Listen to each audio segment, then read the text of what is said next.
I heard the voicemail before I even turned off the engine. Her voice, shrill, fractured, on repeat. "You bought a truck? With that money? Are you insane? Call me back right now." The message ended with a scream so sharp it clipped through the speakers.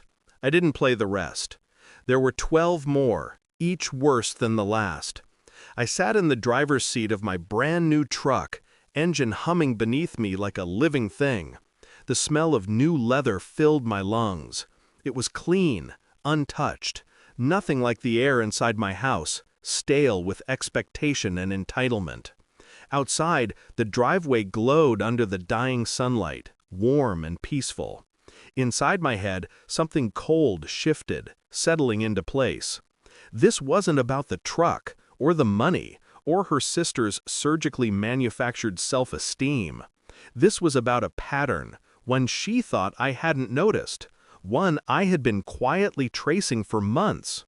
The tone she used when she talked to me, the tone she used when she talked to someone else, the late nights helping her sister, the texts she'd smile at, then hide when she caught me looking, the sudden urgency for money that wasn't hers.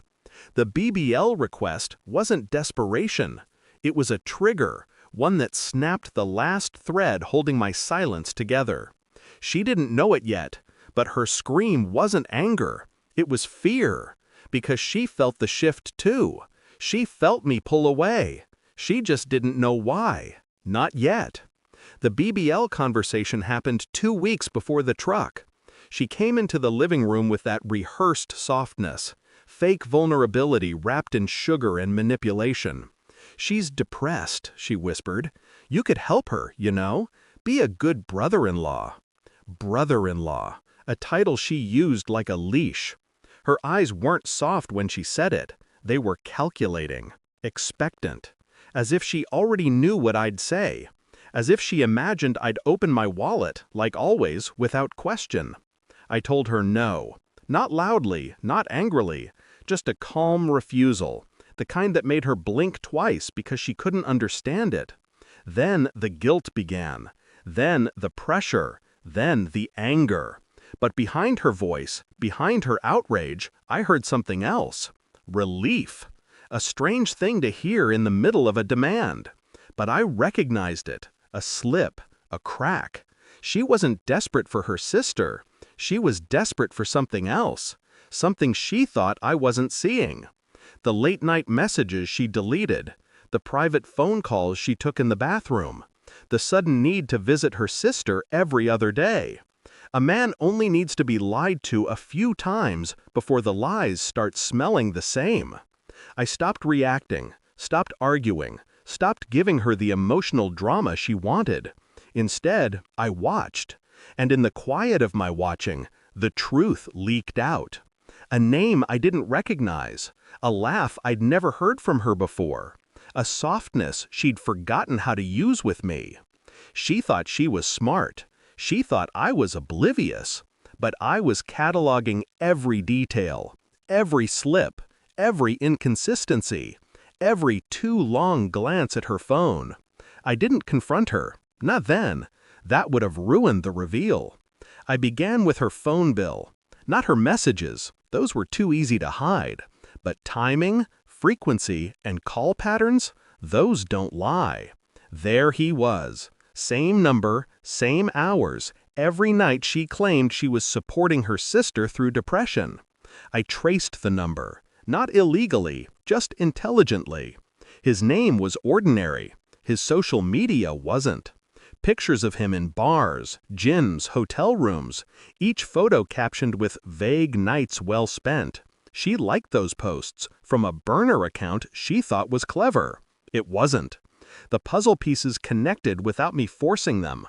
Then came the Venmo transfers to her sister. Small at first, then larger.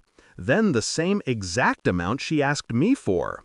She needed the BBL money, yes, but not for her sister. Her sister was a convenient shadow, a perfect alibi. When I realized it, I didn't feel heartbreak, just confirmation. I ordered a home DNA kit. Not for a child, but for skin swabs. Hers, Mine, someone else's. Her laundry pile told the truth she wouldn't, a truth that clung to fabric even after being washed. I ran the test, sealed it, sent it. Then I waited. The waiting didn't hurt. The truth had already arrived inside my mind. I was just waiting for the physical evidence to match it. So when the results finally came, I didn't feel shock, just a quiet nod. She was in the kitchen when the envelope arrived. I placed it on the table, didn't speak, didn't blink. She opened it with a casual smirk, one that faded with each line her eyes swallowed. Her face changed first, color draining. Then the breathing, shallow, frantic. Her fingers trembled around the paper. This isn't what you think." "It's exactly what I think," I said quietly. She tried to form excuses, but her mouth just opened and closed like she'd forgotten how lying worked. I didn't raise my voice. I didn't ask questions. I already knew the answers. And she knew I knew. That was the moment she broke. Not because she was discovered, but because I wasn't reacting the way she expected. No shouting, no begging, no anger, just silence. And silence is far more lethal. I left the envelope on the table, walked past her shaking form, grabbed my keys, and bought myself a new truck with the exact amount she demanded.